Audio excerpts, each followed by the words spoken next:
Finally Delhi के assembly elections का result आ गया और बीजेपी के 27 साल लंबा इंतजार दिल्ली की सत्ता को पाने का वो पूरा हुआ।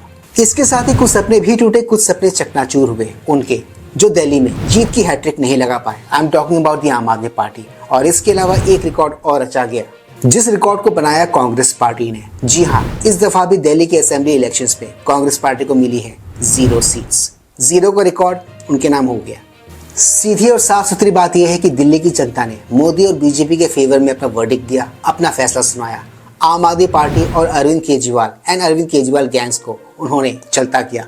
और रही कांग्रेस पार्टी की बात, तो दिल्ली के असेंबली इलेक्शंस में उनसे कुछ बहुत ज्यादा उम्मीद वैसे भी थी नहीं। पर हाँ, इनडायरेक्टली कहो या फिर डायरेक्टली कहो, बीजेपी को दिल्ली में जो जीत मिली है उसमें कांग्रेस पार्टी ने बहुत ही अहम रोल निभाया है, बहुत ही अहम योगदान दिया है आम आदमी पार्टी और अरविंद केजरीवाल जी का वोट काटकर। कुल मिलाकर बात यह है कि दिल्ली असेंबली इलेक्शंस में दिल्ली की जनता की जीत हुई, केजरीवाल और उनकी हिट एंड रन पॉलिटिक्स की हार हुई, एक करारी हार, वो भी एक बहुत बड़े मार्जिन से।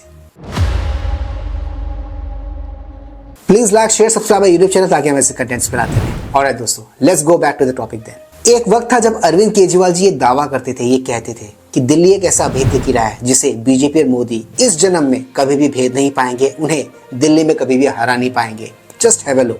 नरेंद्र मोदी जी को कहना चाहता हूँ, मोदी जी इस जन्म में तो आप हमको नहीं हरा सकते दिल्ली के अंदर आम आदमी पार्टी। केजरीवाल को चाहे जेल में डाल दो, जेल से भी जीत जाएगी आम आदमी पार्टी की सरकार। मैं नरेंद्र मोदी जी को कहना चाहता हूँ, मोदी जी इस जन्म में तो आप हमको नहीं हरा सकते दिल्ली के अंदर। तो सुना और देखा आपने इनका एटीट्यूड। अब इसे कॉन्फिडेंस कहेंगे या फिर एरोगेंस, ये मैं आपके विवेक पर छोड़ता हूँ। ये यहीं पर रुके नहीं, इसके अलावा भी इन्होंने कई सारी बातें कही थी। चलिए उनकी वो बात भी एक सुनते हैं जो काफी पॉपुलर हुई थी, काफी वायरल हुई थी। Have a look.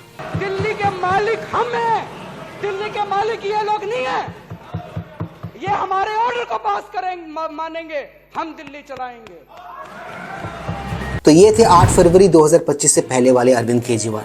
अब 8 फरवरी 2025 के बाद वाले केजरीवाल से भी मैं आपको मिलाता हूँ। चलिए उनसे भी मिलते हैं, उनकी भी बातें सुनते हैं। दिल्ली के चुनाव के नतीजे आए हैं और जनता का जो भी निर्णय है, जनता का जो भी फैसला है, उसे हम पूरी विनम्रता के साथ स्वीकार करते हैं। जनता का निर्णय सर माथे पर। मैं भारतीय जनता पार्टी को इस जीत के लिए बहुत बहुत बधाई देता हूं। तो कुछ ऐसे टूटा इनका घमंड, कुछ ऐसे तोड़ा इनका घमंड जनता ने 8 फरवरी 2025 को चुनावी रिजल्ट्स में। एनीवेज, आम आदमी पार्टी और अरविंद केजरीवाल जी की हार पे बीजेपी और मोदी जी तो खुश थे ही, कांग्रेस पार्टी और राहुल गांधी जी भी खुश थे। इनके अलावा भी कुछ लोग ऐसे थे जो खुश दिखाई दिए। आई एम टॉकिंग अबाउट इनके संगी साथी। अब वो संगी साथी कौन है, उनका रिएक्शन कैसा रहा, वही सब कुछ मिलेगा आपको आज के इस ब्लॉग में, मेरे साथ आगे इस वीडियो में। 3, 2, 1। सबसे पहले देखते हैं, सुनते हैं आम आदमी पार्टी की तरफ से राज्यसभा सांसद स्वाति मालीवाल जी को कि उनका रिएक्शन एग्जैक्टली क्या रहा अरविंद केजरीवाल और आम आदमी पार्टी की दिल्ली में हार पर। If a big person becomes so cruel that he ensures that a woman is beaten up in his own house and then throws her out and then assassinates her character and then protects the person who has actually beaten her up, promotes him again and again and again, I think then God does some justice. She is right. जितने अच्छे तरीके से और जितनी बारीकी से इन्होंने आम आदमी पार्टी और अरविंद केजरीवाल जी की नाकामियों को हाईलाइट किया, उनको पॉइंट आउट किया, उतने अच्छे तरीके से बीजेपी और कांग्रेस पार्टी भी अरविंद केजरीवाल जी और आम आदमी पार्टी को एक्सपोज नहीं कर पाई थी।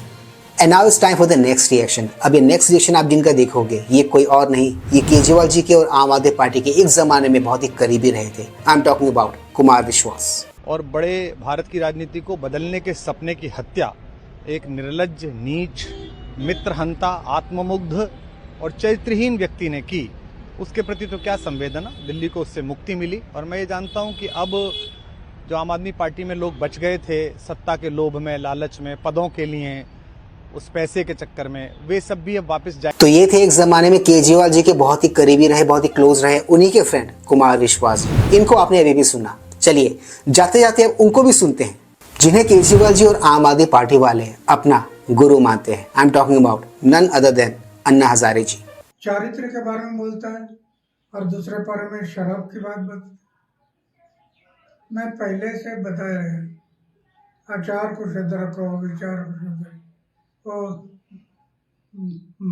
उनके दिमाग में नहीं रहा, और इसके कारण आज वो इलेक्शन में हार गए। अरविंद केजरीवाल जी ने स्वाति मालीवाल और कुमार विश्वास के अलावा एक और इंसान को अगर कष्ट पहुंचा है, उन्हें दुख दिया है, दुख पहुंचा है, तो वो इंसान यही है अन्ना हजारे जी, जिन्हें अभी आपने सुना। क्योंकि इनकी मर्जी के खिलाफ जाकर, इनकी मर्जी के अगेंस्ट ही इन्होंने आम आदमी पार्टी का गठन किया था, आम आदमी पार्टी को शुरू किया था, चालू किया था। आज के इस ब्लॉग को बनाने का मेरा मकसद और मेरा ऑब्जेक्टिव अरविंद केजरीवाल जी और आम आदमी पार्टी को दिल्ली के विधानसभा चुनाव में जो करारी हार मिली है, उस हार पर इनके करीबी रहे इनके संगी साथी, इनके एक्स आम आदमी पार्टी के सहयोगियों का क्या रिएक्शन था, वही सब कुछ आपके साथ शेयर करना था। हो यू लाइक द वीडियो। आज के इस ब्लॉग में सिर्फ इतना ही। मैं मिलूंगा आप सबके साथ अपने अगले ब्लॉग में। Anyways don't forget to like, share, subscribe YouTube channel. इससे हमें शक्ति मिलती है, इससे हमें ताकत मिलती है और इससे हमें मोटिवेशन मिलती है। कीप स्माइलिंग दोस्तों।